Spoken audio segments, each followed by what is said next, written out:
Kasi nagkaroon na dito ng concept that this is Ka Isa Country. The campaign is only for them to vote kasi dapat may mandate, yung 50+1. Diba? Otherwise, failed election. So, it's really a campaign for them to go out and vote. Not because you vote for us because this is what we're going to do. Kasi kung pwede ko lang isumbat lahat yung promises nila, year in, year out, wala naman. Ang nalungkot lang ako was when nagkausuhan na sa AIT yung basta kaisa lang. Nung naging Kaisa Country na tayo, nawala na yung mga ibang party sa UP.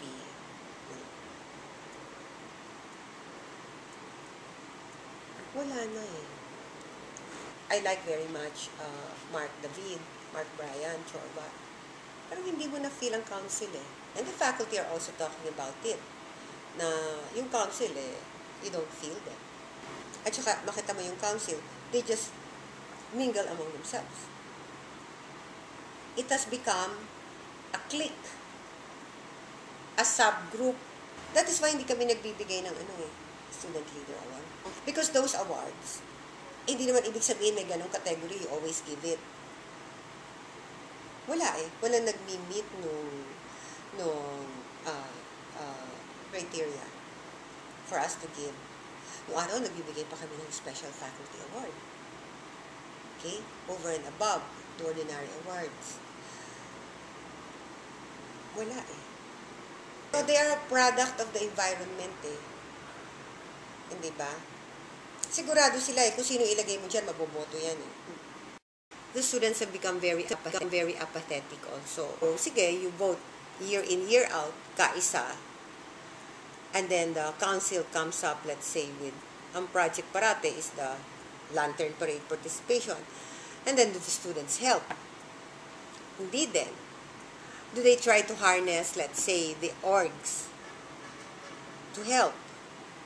Pero siguro yun din talaga ang sakit if the college has become bigger. Diba? The college has become bigger, but doesn't necessarily mean that the college has become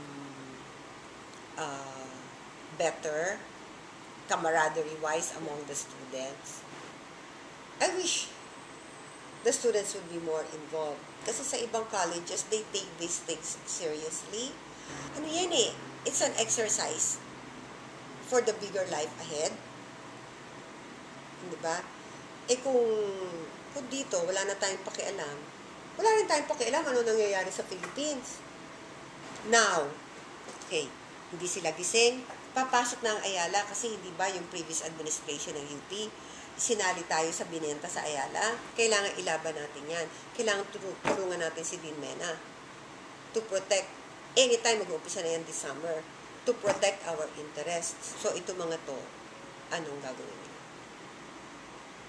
It is a challenge. As I said, there's only one letter that separates you from being pathetic. Kawawa. The letter A. If you're apathetic, kawawa ka.